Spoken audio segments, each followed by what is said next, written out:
אמרנו מעורר השראה.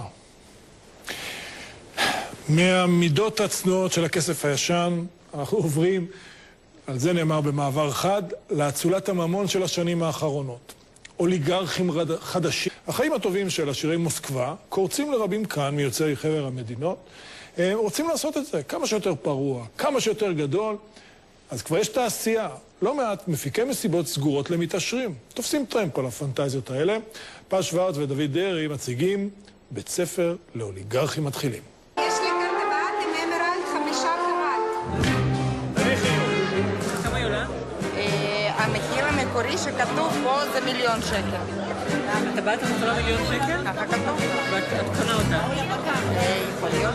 מי הבעל שלה? טבעות כאלה יש בעלים. מי יש כזו טבעת זה אומר שיש מאהב. תשכחו מהפסדה הכאילו מצטנעת של האלפיון הישראלי. שנים של צניעות קומוניסטית לא השאירו אצל בעלי ההון שהגיעו לכאן מרוסיה שום עכבות. אוכלים ממני סושי. איך זה מרגיש? מעולה. זה רק אחד מהרבה אירועים מיוחצנים לעייפה שמאפשרים הצצה לחוויה הנוצצת. מכירה את כולה? כן, בוודאי. איך? זה החברי מועדות שלי, אני מנהלת קלאב. לא מההתחלה. שם... אסור לגלות? אסור לגלות, לא?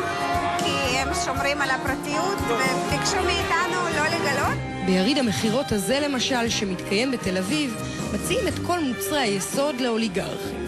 אני הפלסטיקאי של האוליגרכים, והאוליגרכיות בעיקר, זה גובל בהזרקות, זה גובל נניח מאף אפיים, אז היא כבר עוברת מהר מאוד גם לניתוחים נוספים פנים, או היא עושה חזה, יש לה כבר אמון, והיא רואה חצי עם הזרקות, והיא עושה גם ניתוחי חזה או בטן. כמה ניתוחים בממוצע עושה כל אוליגרכית?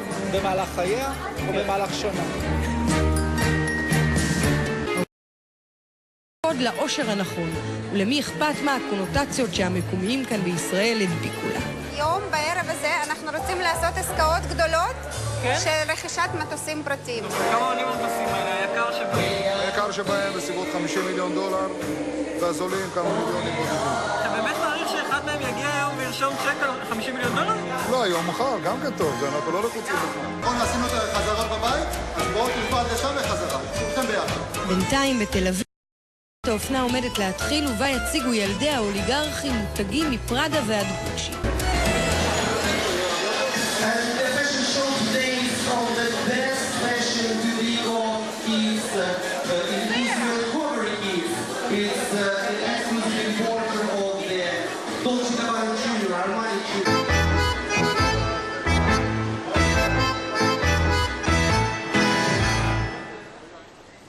כן, בהודעה לעיתונות